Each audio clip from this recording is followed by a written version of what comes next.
సుత్రి దగ్గర నుంచి, హమాలీ దగ్గర నుంచి, దబ్బడం దగ్గర నుంచి, సంచి దగ్గర నుంచి ప్రతి పైసా కూడా నరేంద్ర మోదీ గారి ప్రభుత్వమే, కేంద్ర ప్రభుత్వమే ఈ యొక్క రైతులకు చెల్లిస్తూ ఉంది.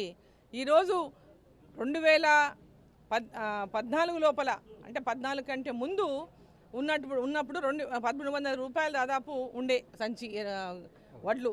ఈరోజు దాదాపు 2400 1100 రూపాయలు పెరిగినాయి.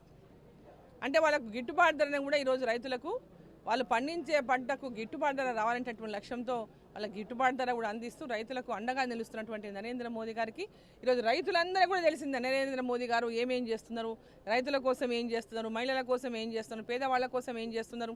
ఈరోజు ఫసల్ బీమా యోజన మన రాష్ట్రంలో ఇంకా అమలు చేస్తలేరు. మన రాష్ట్రంలో ఫసల్ బీమా యోజన కనుక అమలు చేస్తే రైతులకు ఇంకా పెద్ద ఎత్తున లబ్ధి జరుగుతుంది. సో ఫసల్ బీమా యోజన కూడా ఈ రాష్ట్ర ప్రభుత్వం అమలు చేసే విధంగా చర్యలు తీసుకోవాలని చెప్పి నేను కోరుతున్నాను. మేడం, కేంద్ర ప్రభుత్వం పక్క ఎరువులు సబ్సిడీ ఇస్తున్నప్పుడు కూడా ఇక్కడ తెలంగాణలో కూడా ముఖ్యంగా మహబూబ్నగర్ ఏదైతే మీ పార్లమెంటు పరిధిలోని కూడా దాదాపు 2-3 నియోజకవర్గాలు కూడా ఎరువుల కొరత చాలా ఉంది. దీని మీద ఏం చెప్తారు? ఎరువుల కొరత కృత్రిమం మాత్రమే, ఇది సృష్టించిన కొరత. సఫిషియెంట్గా తెలంగాణకు ఎరువులను కేంద్ర ప్రభుత్వం పంపిస్తూ ఉంది. ఎలాంటి కొరత లేదు. ఎవరైతే ఈ కొరతను సృష్టిస్తున్నారో వాళ్ళ మీద చర్యలు తీసుకోవాల్సిన బాధ్యత ఈ రాష్ట్ర ప్రభుత్వానిది.